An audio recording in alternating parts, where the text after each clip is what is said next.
Salam aleyküm değerli dostlar. Əgər xatırlayırıqsa, öncəki videomuzda Həzrəti Yunus əleyhissalamın hekayəsini və etdiyi duanı öyrəndik. Bu videomuzda isə birinci ləmada qaldığımız yerdən oxumağa davam edək.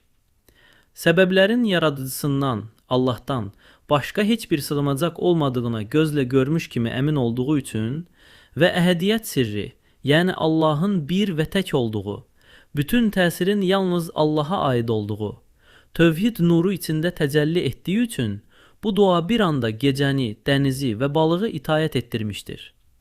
O, tövhid nuru ilə balığın qarnı sualtı gəmi hökmünə gətirdi. Zəlzələli dağlar kimi coşub daşan dalğaların dəhşəti içindəki dənizi isə həmin tövhid nuru ilə təhlükəsiz bir səhraya, rahatlıqla hərəkət edilən bir meydana və bir gəzinti yerinə çevirdi.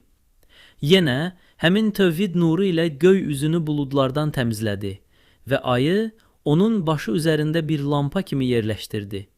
Hər tərəfdən onu təhdid edən və sıxışdıran o dəhşətli məxluqlar hər cəhətdən ona dostluq üzlərini göstərdilər. Beləcə, nəhayət salamatlıqla sahilə çıxdı. Qovaq ağacının altında isə Allahın lütfünü müşahidə etdi. Bax, biz Həzrəti Yunus əleyhissalamın ilk vəziyyətindən 100 dəfə daha dəhşətli bir vəziyyətdəyik. Bizim gecəmiz gələcəkdir. Gələcəyimiz qəflət nəzəri ilə baxıldıqda onun gecəsindən 100 dəfə daha qaranlıq və dəhşətlidir. Bizim dənizimiz bu yer kürəsidir ki, bu dənizin hər dalğasında minlərlə cənazə vardır. Buna görə də onun dənizindən 1000 dəfə daha qorxuludur. Bizim nəfsimizin istəkləri isə balığımızdır. Əbədi həyatımızı sıxıb məhv etməyə çalışır. Bu balıq onun balığından 1000 dəfə daha zərərlidir. Çünki onun balığı 100 illik bir həyatı məhv edər. Bizim balığımız isə 100 milyonlarla illik həyatımızı məhv etməyə çalışır. Madam ki bizim həqiqi vəziyyətimiz budur, biz də Həzrəti Yunus əleyhissalama iqtida edib, bütün səbəblərdən üzümüzü çevirərək, səbəblərin yaradıcısı olan Rəbbimizə birbaşa sığınıb, La ilahə illə əntə, subhanəkə, inni kuntu minəz-zalimin deməliyik.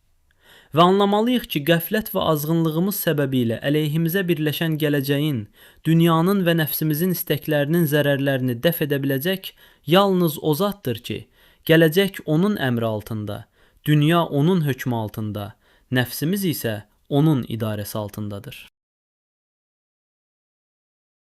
Belə bir təfəkkür etsək, hər gün təxminən 150 min insan ölür.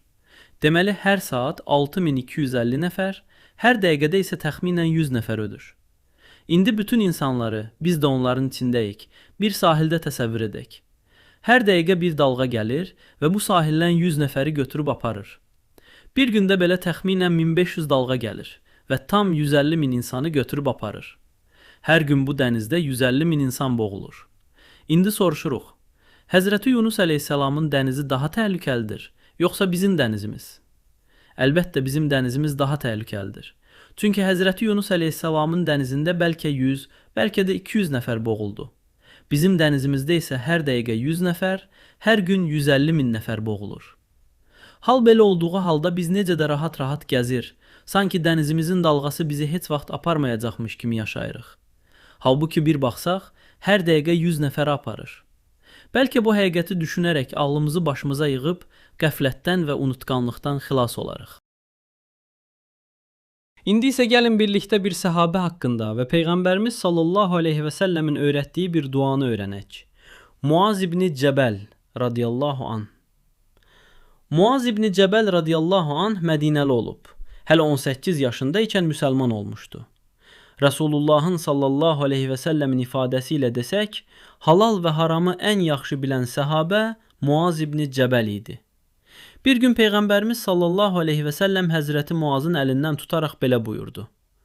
Ey Muaz, vallah mən səni çox sevirəm. Sənə bir tövsiyəm var.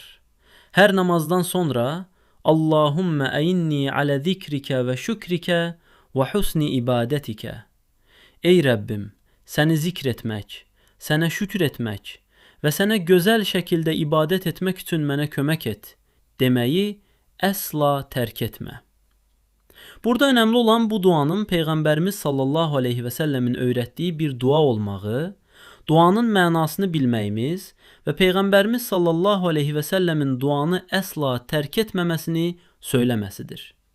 Ona görə biz də gərək duanın həm mənasını anlayaq və duanı əsla tərk etməməyə çalışaq. Hənəfi məzhəbinə görə namazda ərəb dilində Quran ayələri və hədislərdə gələn dualarla dua etmək daha münasibdir. Bu dua hədisdə gəldiyi üçün onu namazda ikən Rabbənə ətinə fid-dünya duasının davamında oxuya bilərik. WhatsApp qrupumuzdakı dostlarımızın da bu duanı öyrənməsi üçün qrupda paylaşmağı unutmayın. Əzbərlədikdən sonra bu duanı namazların sonunda oxumağı adət halına gətirməyə çalışın.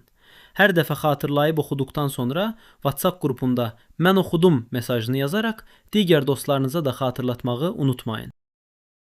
Bu tərz videoların davamını hazırlaya bilməyimiz üçün dualarınızda bizləri unutmayın.